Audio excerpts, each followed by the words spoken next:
Hello, everyone. Welcome back to my channel. If you're new to my channel, my name is Mari and I do work in radiology, so a lot of my videos and content will be on radiology, but occasionally I do throw in work-related vlogs, cooking vlogs, maybe me working on the treadmill. So if you think this channel is for you, feel free to hit the subscribe button. So in today's video, I am going to talk about MRI school and how hard it was, the classes, the clinicals, the time frame, and anything else you would like to know about it. So I do have my notes on my phone that I'm going to look at. So how to start MRI school. So if you want to start MRI school, you can either go through the ART website or you can just Google MRI school closer to you and it will like pull up a lot of different schools for you. You have some schools that is online, some schools you can just go inside the classroom. This all depends on how you like to learn. If you are one of those, ones that you'd rather go in the classroom, then some schools will offer you to go inside a classroom for probably 2 days out the week, and then the other 2 or 3 days you'll have to get your clinical hours in. And then some schools you can do it online. Most of the schools that I know they're offering the program online is just more convenient for people. And then especially when COVID hit, it just made like a lot of things go online. So you have two options. You can do it online or you can find a local college near you. All you have to do is Google MRI school near me or online MRI school. So it's two options if you do want to do MRI. You can either go through the ART website and go through their board exam and become an MRI tech. If you decide to do it this way, then you have to have some type of license, whether it's a license as a radiologic technologist or a CT technologist, a mammo technologist, maybe nuclear medicine. I'm not sure if they're able to do it because nuclear medicine is a little bit different. I don't work in nuclear medicine, but I do know a lot of nuclear medicine techs do train or get a CT certification. So if you are a nuclear medicine technologist and you came across this video, feel free to leave it in the comments for anyone to know how you are able to train in MRI if you decided to do that, or just let them know how you was able to go to CT school because it will help someone. So, if you're not an X-ray tech and you would like to go to MRI school, there is an option for you. You can just Google online MRI school without being an X-ray tech, and there are programs for people who do not want to go to X-ray school. So the classes I had to take, I'll just talk about my experience. So I did my program online because online was more convenient for me due to my work schedule or whatever, people have going on in their life. Online was more convenient for me. So my program was for 1 year long. And whenever I started in January. And then I went from January all the way to December, and the way my program was set up, I did it online in my state, but they had clinical sites available in my area. So even though the school was maybe 4 or 5 hours away from me, they had clinical sites in the area that I lived in. So I didn't have to worry about driving 4 hours to get to the college or to that area to do my clinical. So I started my program in January, and then right when I started, we had classes and we had clinical. So I know some programs they may do classes first and then clinicals later, or they may mix it up probably like my program, but I'll just talk about my program that I went through because I know more about it. So in January we had classes and clinical maybe the first 2 or 3 weeks in January. That's when I started going to the clinical site. So I had to learn the classwork and the clinical. And to me, I liked it like this because what I was learning online, it kind of made sense whenever I did go inside the clinical environment. So it wasn't too early for me starting my clinical this way. And whenever I first went to school, I had a physics class because MRI, you pretty much learning physics all the way through. So I had a physics class and then I had a sectional anatomy class. And I will say, if you're watching this video and you're thinking about MRI school, I would say buy a good MRI book and read that book before you start the program because that helped me out a lot. Because the depending on, let's say you have a background in radiology and you went through X-ray school first, even though the physics isn't related to x-ray physics, at least you're accustomed and you know about some level of physics because in x-ray school it's nothing but physics too. So your mind is already programmed that you are going to learn physics and science all the way through. But let's just say you do not have any medical background or experience, or you've only did another type of medical background and you decide to go to MRI school and you didn't do x-ray, then it may be a little bit harder to understand the physics. So the physics isn't the same. It's night and day. Whenever I did x-ray, whenever I did CT, that physics is totally different from the MRI physics. So what helped me was I bought a book, an MRI book, and I had studied. I probably read that book anywhere from 5 to 10 times before I even started the program.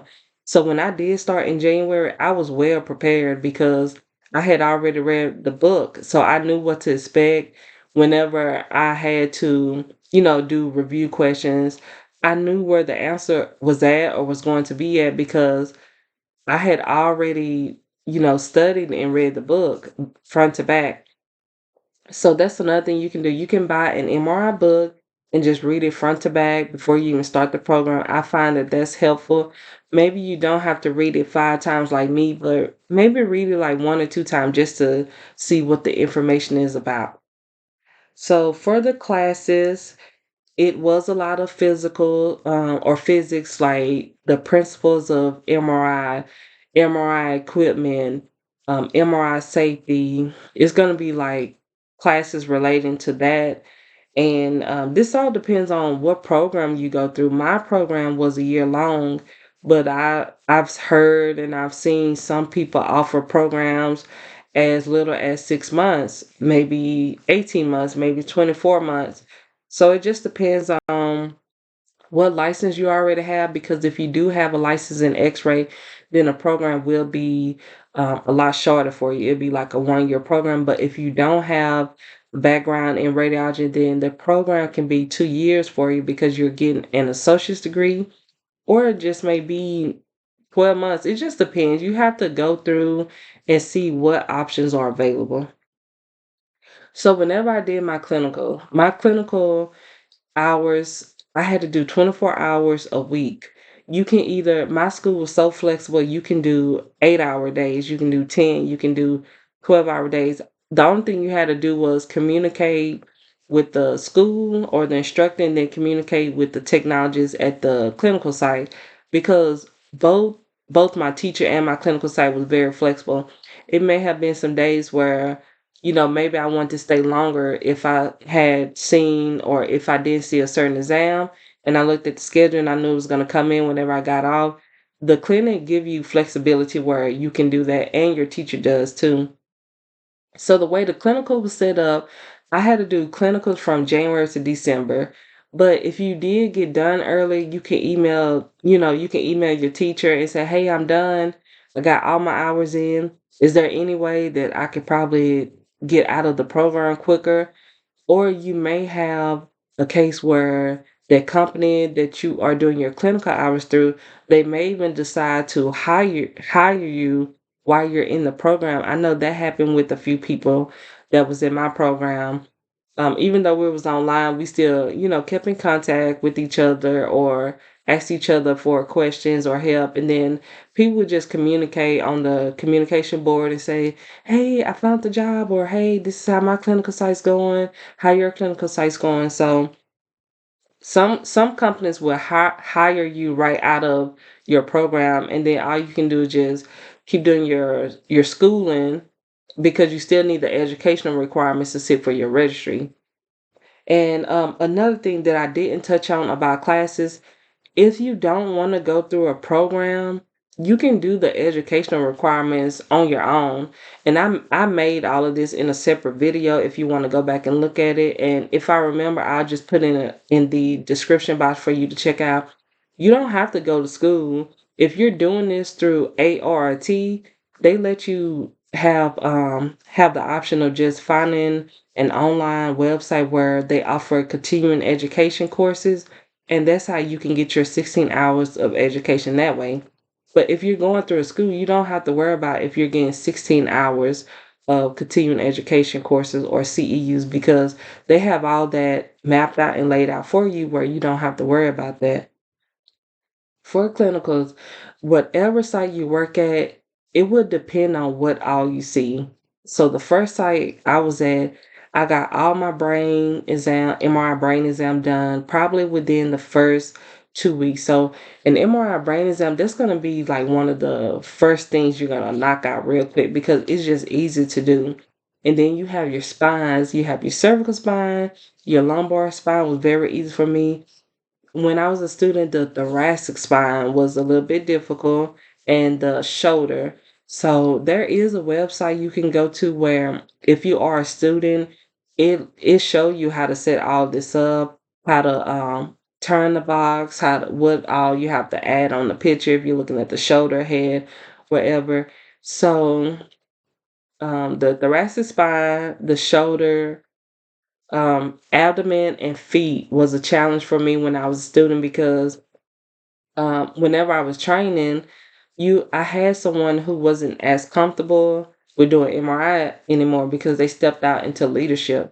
So when they trained me how to, let's say, how to do a foot, another tech walked in and was like, "No, you don't do it this way." So this person was training me the wrong way. So in my mind, I got used to the wrong way of doing it. So for the longest, I wasn't comfortable with doing feet because I was trained wrong. So anyway, just make sure that you're with someone who know what they're doing because when you get out in the real world after you're done with clinicals, you have to work by yourself. So that's another tip I would give for anyone who's watching this video. Make sure that you are really paying attention whenever you are in clinical because once you're done, most sites have you work by yourself. So you'll only be the one or only tech to a machine. If you do have someone else working with you, it may just be an overlapping shift where you came in at 6 and getting off at 2. Another tech is coming in at 11 and getting off at 7. So it may be an overlapping shift like that. You have some companies who have multiple techs, but that's because they have other machines. So clinicals, it wasn't too bad if you have someone who is willing to train you.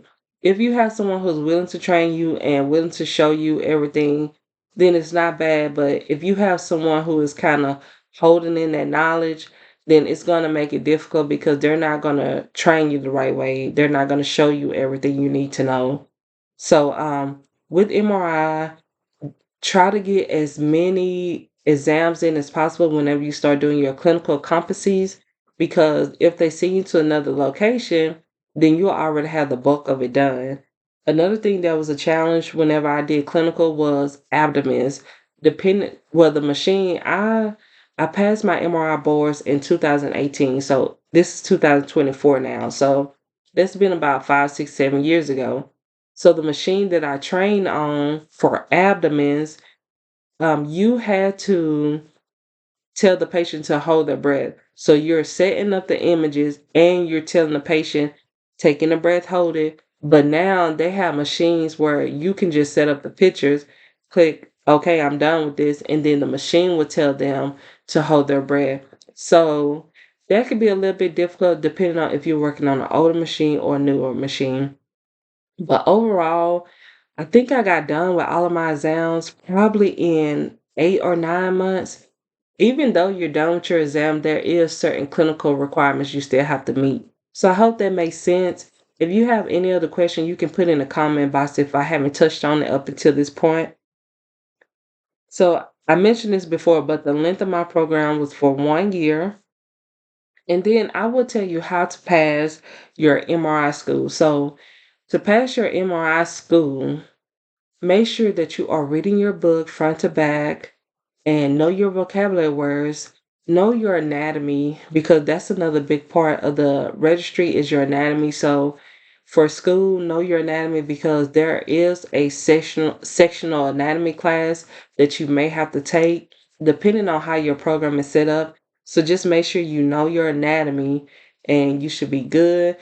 Um, Now for the MRI registry, do I feel as if the MRI registry was hard? Because I know a lot of techs, they may have difficulty with passing it on the first try. I passed mine on the first try. I wouldn't say that it's the easiest test in the world and I made 100 on it, but I will say is I passed on the first try, and the how I passed on the first try was I read the book a lot. I read the MRI book that my instructor recommended and was using for the program. So before I even got in the program, I probably read it, like I was saying, anywhere from 5 to 10 times before starting my classes. And then during my classes, I'm still reading the information she's having or he's having PowerPoints for us. And then afterwards, I'm still studying for about a month. So just keep reading that MRI book that your instructor gave you whenever you are done with that, because the physics may be a little bit hard to understand. Start reading and focusing on the PowerPoints that your instructor give you because they're just going to break everything down and summarize everything. So, whenever you are taking your MRI registry, the date that you set to take your test, stick to it and do not change it. If you change it, it's going to give you anxiety. You are going to overthink everything. You are going to start changing your answers. So, if you made your appointment for May 12th, stick to May 12th. Do not change it to June 5th. And I say this because a lot of people, a lot of people that I've seen change their date, they didn't pass on the first try. So that's why I always say, whatever date came in mind, just stick to it and just do it. If you're ready, you're ready. If not, then you're not ready, but still go and take the test. Whenever you are taking the test, do not change your answer. Read the questions, read the answers, but do not change the answer. So whenever you choose an answer, stick to it. Don't go back and change it because um, it can make you second guess yourself and you can end up missing that question because whatever in your mind told you to choose it the first time, just stick with it. All right, I think I covered everything in this video. If I didn't, you can feel free to leave any comments if you have any. And I will also try to remember to put the link to my previous How to Pass Your MRI Registry in the description box because for that one, I go more into detail. I go on the ART website and I show you how many questions going to be on the test, what to know, how to prepare, the exam fees. I talk about that more in depth on that video because I'm actually showing you what their requirements are, their educational requirements. So if you want to check out that video, I will link it down in the description box. Other than that, thank you all for watching this video.